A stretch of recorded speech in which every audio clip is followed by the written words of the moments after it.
नमस्कार, आप सभी का हार्दिक अभिनंदन। आइए पद्म पुराण के उत्तरखंड के अगले अध्याय का पाठन आरंभ करते हैं।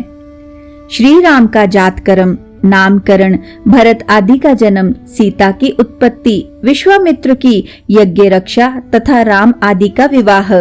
तत्पश्चात राजा दशरथ ने बड़ी प्रसन्नता के साथ पुरोहित वशिष्ठ जी के द्वारा बालक का जातकर्म संस्कार कराया। भगवान वशिष्ठ ने उस समय बालक का बड़ा सुंदर नाम रखा। वे बोले, ये महाप्रभु कमल में निवास करने वाली श्री देवी के साथ रमण करने वाले हैं, इसलिए इनका परम प्राचीन स्वतः सिद्ध नाम श्री राम होगा। यह नाम भगवान विष्णु के सहस्त्र नामों के समान है तथा मनुष्यों को मुक्ति प्रदान करने वाला है। चैत मास श्री विष्णु का मास है। इसमें प्रकट होने के कारण यह विष्णु भी कहलाएंगे। इस प्रकार नाम रखकर मैं ऋषि वशिष्ठ ने नाना प्रकार की स्तुतियों से भगवान का स्तवन किया और बालक के मंगल के लिए सहस्त्र नाम का पाठ करके वे उस परम पवित्र राजभवन से बाहर निकले।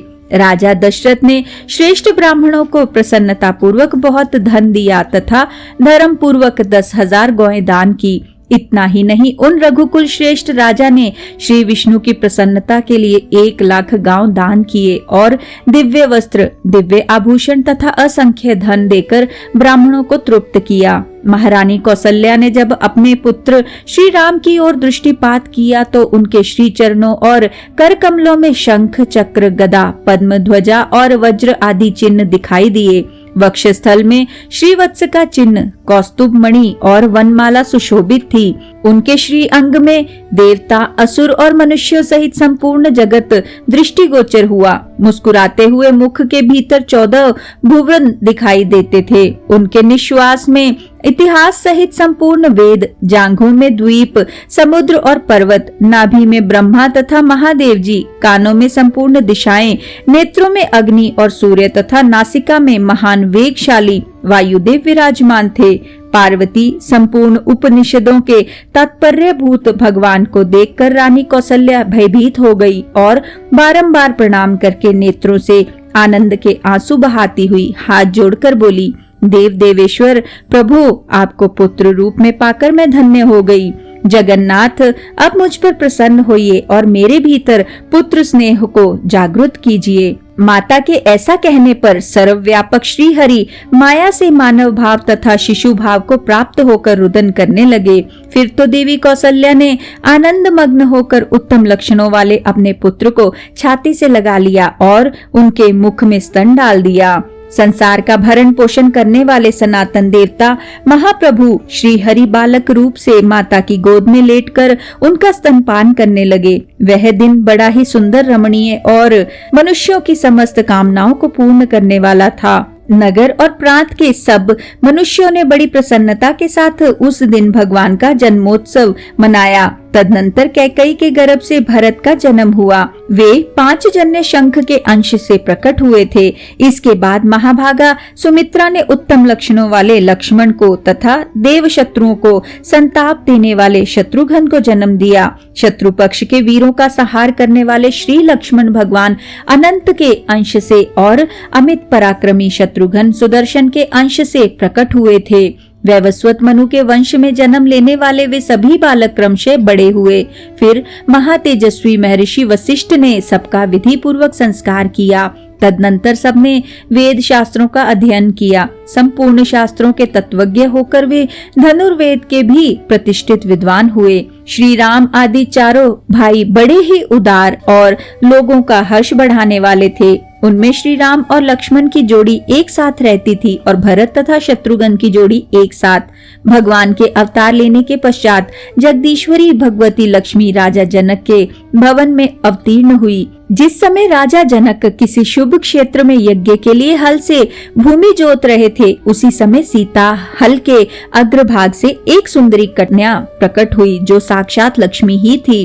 उस वेदमयी कन्या को देख मिथिलापति राजा जनक ने गोद में उठा लिया और अपनी पुत्री मानकर उसका पालन पोषण किया। इस प्रकार जगदीश्वर की वल्लभा देवेश्वरी लक्ष्मी संपूर्ण लोकों की रक्षा करने के लिए राजा जनक के मनोहर भवन में पल रही थी। इसी समय विश्वविख्यात महामुनि विश्वामित्र ने गंगा जी के सुंदर तट पर परम पुण्य में सिद्ध आश्रम में एक उत्तम यज्ञ आरंभ किया। जब यज्ञ होने लगा तो रावण के अधीन रहने वाले कितने ही निशाचर उसमें विघ्न डालने लगे। इससे विश्वामित्र मुनि को बड़ी चिंता हुई। तब उन धर्मात्मा मुनि ने लोकहित के लिए रघुकुल में प्रकट हुए श्री हरि को वहां ले आने का विचार किया। फिर तो वे रघुवंशी क्षत्रियों द्वारा सुरक्षित रमणीय नगरी अयोध्या में गए और वहां राजा दशरथ से मिले। कौशिक मुनि को उपस्थित देख राजा दशरथ हाथ जोड़कर खड़े हो गए तथा उन्होंने अपने पुत्रों के साथ मुनिवर विश्वामित्र के चरणों में मस्तक झुकाया और बड़े हर्ष के साथ कहा, मुने, आज आपका दर्शन पाकर मैं धन्य हो गया। तत्पश्चात उन्हें उत्तम आसन पर बिठाकर राजा ने विधि पूर्वक सत्कार किया और पुनः प्रणाम करके पूछा, मैं ऋषि, मेरे लिए क्या आज्ञा है? तब महातपस्वी विश्वामित्र अत्यंत प्रसन्न होकर बोले, राजन, आप मेरे यज्ञ की रक्षा के लिए श्री रामचंद्र जी को मुझे दे दीजिए। इनके समीप रहने से मेरे यज्ञ में पूर्ण सफलता मिलेगी। मुनिवर विश्वामित्र की यह बात सुनकर सर्वज्ञों में श्रेष्ठ राजा दशरथ ने लक्ष्मण सहित श्री राम को मुनि की सेवा में समर्पित कर दिया। महातपस्वी विश्वामित्र उन दोनों रघुवंशी कुमारों को साथ ले बड़ी प्रसन्नता के साथ अपने आश्रम पर गए। श्री रामचंद्र जी के जाने से देवताओं को बड़ा हर्ष हुआ। उन्होंने भगवान के ऊपर फूल बरसाए और उनकी स्तुति की। उसी समय महाबली गरुड़ सब प्राणियों से अदृश्य होकर वहां आए और उन दोनों भाइयों को 2 दिव्य धनुष तथा अक्षय बाणों वाले 2 तुणीर आदि दिव्य अस्त्र शस्त्र देकर चले गए। श्री राम और लक्ष्मण दोनों भाई महापराक्रमी वीर थे। तपोवन में पहुंचने पर महात्मा कौशिक ने विशाल वन के भीतर उन्हें एक भयंकर राक्षसी को दिखलाया जिसका नाम ताड़का था। वह सुंद नामक राक्षस की स्त्री थी। मुनि की प्रेरणा से उन दोनों ने दिव्य धनुष से छूटे हुए बाणों द्वारा ताड़का को मार डाला। श्री रामचंद्र जी के द्वारा मारी जाने पर वह भयंकर राक्षसी अपने भयानक रूप को छोड़कर दिव्य रूप में प्रकट हुई। उसका शरीर तेज से उद्दीप्त हो रहा था तथा वह सब आभरणों से विभूषित दिखाई देती थी। राक्षस योनि से छूटकर श्री रामचंद्र जी को प्रणाम करने के पश्चात वह श्री विष्णु लोक को चली गई। ताड़का को मारकर महातेजस्वी श्री रामचंद्र जी ने महात्मा लक्ष्मण के साथ विश्वामित्र के शुभ आश्रम में प्रवेश किया। उस समय समस्त मुनि बड़े प्रसन्न हुए। वे आगे बढ़कर श्री रामचंद्र जी को ले गए और उत्तम आसन पर बिठाकर सबने अर्घ्य आदि के द्वारा उनका पूजन किया। द्विज श्रेष्ठ विश्वामित्र ने विधि पूर्वक यज्ञ की दीक्षा ले मुनियों के साथ उत्तम यज्ञ आरंभ किया। उस महायज्ञ का आरंभ होते ही मारीच नामक राक्षस अपने भाई सुबाहु के साथ उसमें विघ्न डालने के लिए उपस्थित हुआ। उन भयंकर राक्षसों को देखकर विपक्षी वीरों का संहार करने वाले श्री रामचंद्र जी ने राक्षस राज सुबाहु को एक ही बाण से मौत के घाट उतार दिया और महान पवनास्त्र का प्रयोग करके मारीच नामक निशाचर को समुद्र के तट पर इस प्रकार फेंक दिया जैसे हवा सूखे पत्ते को उड़ा ले जाती है। श्री रामचंद्र जी के इस महान पराक्रम को देखकर राक्षस श्रेष्ठ मारीच ने हथियार फेंक दिया और एक महान आश्रम में वह तपस्या करने के लिए चला गया। महान यज्ञ के समाप्त होने के बाद महातेजस्वी विश्वामित्र ने प्रसन्न चित्त से श्री रघुनाथ जी का पूजन किया। वे मस्तक पर काक पक्ष धारण किए हुए थे। उनके शरीर का वर्ण नील कमल दल के समान श्याम था तथा नेत्र कमल दल के समान विशाल थे। मुनि श्रेष्ठ कौशिक ने उन्हें छाती से लगाकर उनका मस्तक सूंघा और सत्वन किया। इसी बीच में मिथिला के सम्राट राजा जनक ने श्रेष्ठ ब्राह्मणों के द्वारा वाजपेय यज्ञ आरंभ किया। विश्वामित्र आदि सब महर्षि उस यज्ञ को देखने के लिए गए। उनके साथ रघुकुल श्रेष्ठ श्री राम और लक्ष्मण भी थे। मार्ग में महात्मा श्री रामचंद्र जी के चरण कमलों को स्पर्श हो जाने से बहुत बड़ी शिला के रूप में पड़ी हुई गौतम पत्नी अहल्या शुद्ध हो गई।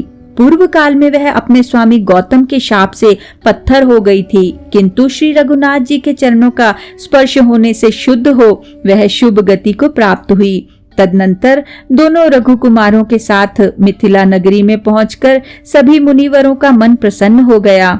महाबली राजा जनक ने महान सौभाग्यशाली महर्षियों को आया देख आगे बढ़कर उन्हें प्रणाम और पूजन किया। कमल के समान विशाल नेत्रों वाले, नील कमल दल के समान श्याम वर्ण, पीतांबरधारी, कोमलांग, कोटि कंदर्पों के सौंदर्य को मात करने वाले, समस्त शुभ लक्षणों से संपन्न तथा सब प्रकार के आभूषणों से विभूषित रघुवंशनाथ श्री रामचंद्र जी को देखकर मिथिला नरेश जनक के मन में बड़ा हर्ष हुआ। उन्होंने दशरथ नंदन श्री राम को परमेश्वर का ही स्वरूप समझा और अपने को धन्य मानते हुए उनका पूजन किया। राजा के मन में श्री रामचंद्र जी को अपनी कन्या देने का विचार उत्पन्न हुआ। ये दोनों कुमार रघुकुल में उत्पन्न हुए हैं। इस प्रकार दोनों भाइयों का परिचय पाकर राजा ने उत्तम वस्त्र और आभूषणों के द्वारा धर्म पूर्वक उनका सत्कार किया और मधुपर्क आदि की विधि से संपूर्ण महर्षियों का भी पूजन किया। तत्पश्चात यज्ञ समाप्त होने पर कमल नयन श्री राम ने शंकर जी के दिव्य धनुष को भंग करके जनक किशोरी सीता को जीत लिया। उस पराक्रम रूपी महान शुल्क से अत्यंत संतुष्ट होकर मिथिला नरेश ने सीता को श्री रामचंद्र जी की सेवा में देने का निश्चय कर लिया। तत्पश्चात राजा जनक ने महाराज दशरथ के पास दूत भेजा। धर्मात्मा राजा दशरथ अपने दोनों पुत्र भरत और शत्रुघ्न को साथ लेकर वशिष्ठ, वामदेव आदि महर्षियों और सेना के साथ मिथिला में आए और जनक के सुंदर भवन में उन्होंने जनवासा किया। फिर शुभ समय में मिथिला नरेश ने श्री राम का सीता के साथ और लक्ष्मण का उर्मिला के साथ विवाह कर दिया। उनके भाई कुशध्वज के 2 सुंदर कन्याएं थी जो मांडवी और श्रुतकीर्ति के नाम से प्रसिद्ध थी। वे दोनों सभी शुभ लक्षणों से संपन्न थी। उनमें से मांडवी के साथ भरत का और श्रुतकीर्ति के साथ शत्रुघ्न का विवाह किया।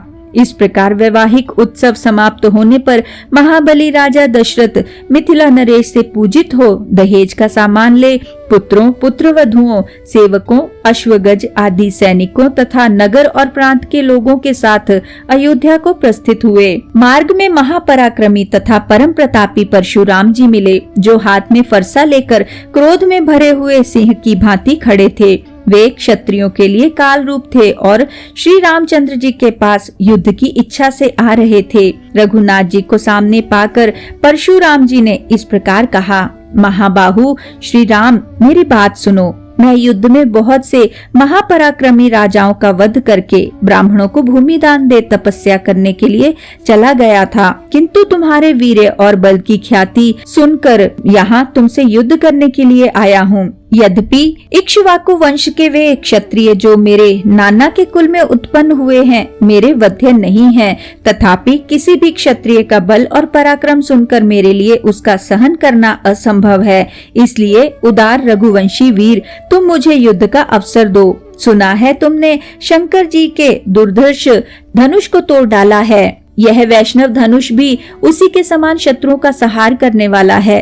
तुम अपने पराक्रम से इसकी प्रत्यंचा चढ़ा दो तो मैं तुमसे हार मान लूंगा, अथवा यदि मुझे देखकर तुम्हारे मन में भय समा गया हो तो मुझ बलवान के आगे अपने हथियार नीचे डाल दो और मेरी शरण में आ जाओ।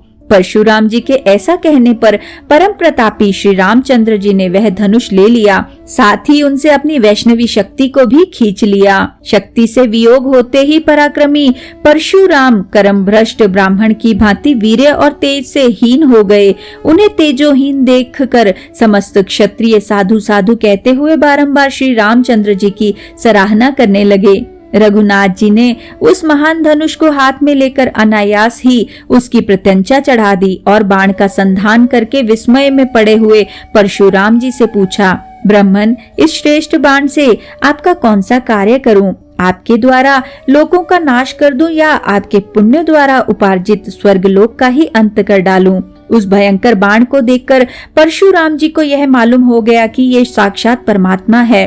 ऐसा जानकर उन्हें बड़ा हर्ष हुआ और उन्होंने लोक रक्षक श्री रघुनाथ जी को नमस्कार करके अपने 100 यज्ञों द्वारा उपार्जित स्वर्ग लोक और अपने अस्त्र शस्त्र उनकी सेवा में समर्पित कर दिए।